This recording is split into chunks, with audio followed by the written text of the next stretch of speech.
Hi folks, after our latest council meeting, I'd like to focus on 3 reports that council has called for. First of all, it's about a sustainable curbside waste collection service. Now, we all know how our bin setup works at the moment. We've got 3 bins, they get collected on different days. Council has decided to review that to ensure that we're meeting the needs of our community. Over time, a lot has changed, particularly with the green bins. You can put a lot more, particularly your food scraps, in the green bin now than originally when they first came out. So council's going to look at how we're doing that, because we're also looking at how we can save ratepayers, that's you and I, money by improving our service, by lessening what we have to pay in a levy for burying our waste and also transport costs. Just a couple of things you may not be aware of. Our general waste to go to landfill travels 197 kilometres down to Eyre Peninsula to a place called Butler near Port Neal. All the recyclables go to Adelaide, that's 365 kilometres away.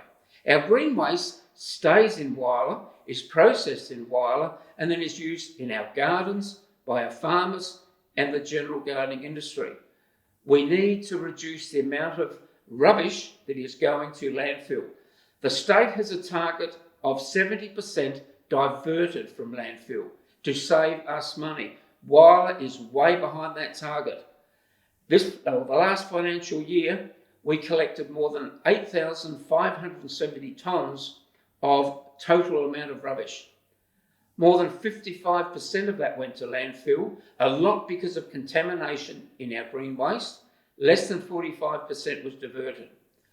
However, if we can create the right program, we are going to need the community support to ensure that we meet that target. So we've had a preliminary feasibility report.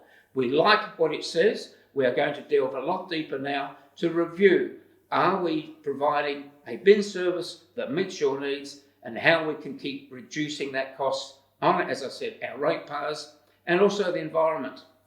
We've also had a request for us to give consideration to introducing a lower speed on Nicholson Avenue in the vicinity of the new secondary college for a safety aspect. So council administration will now do a report. They do have to work within guidelines laid down by the Department of Infrastructure and Transport, but we will look at that to see what can be done there. Yes, people are genuinely concerned. As we all know, it's a lot busier there now. So we look forward to that report.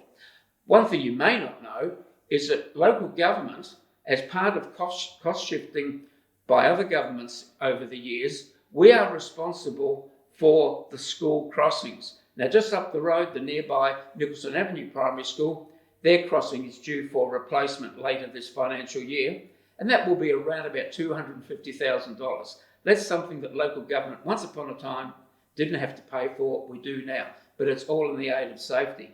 And one other report that council has called for, and I'll quote the resolution so you know exactly what it is, and it's to do with community solar schemes.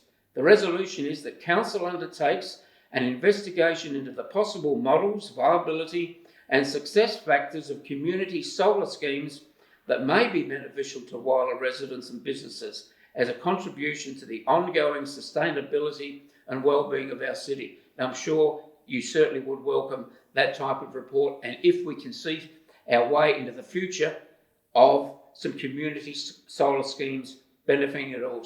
Yeah, it's front and centre of our minds these days, renewable energy, and particularly coming from our own backyards. And finally, before I go on this occasion, I must congratulate the organisers, and I congratulate them at our council meeting, and I do it again publicly here, the organisers of our NAIDOC celebrations. After a couple of years of COVID, which put all their celebrations pretty well on hold, a fantastic week. So I congratulate those organisers. The events that I attended were so well attended, and everybody was very excited about them. And our own staff and their volunteers, a very small band, who put on in Aileron Gardens the Salty Siesta as part of our Cuttle Fest, would have had to be one of the best shows ever that's been at Aileron Gardens. I know the time and effort that goes into organising these events. Very small group of people, fantastic night, Sparkles, the cuttlefish, and his or her friends that were there, the other blow-ups. When the sun went down, the lights, fantastic atmosphere. So again, I thank the community for turning out to an event like that, and that is the sort of event that council wants to keep making sure is available for everybody to enjoy. On that note, I've probably run out of time again. Good to talk with you. Catch you again later. Cheers.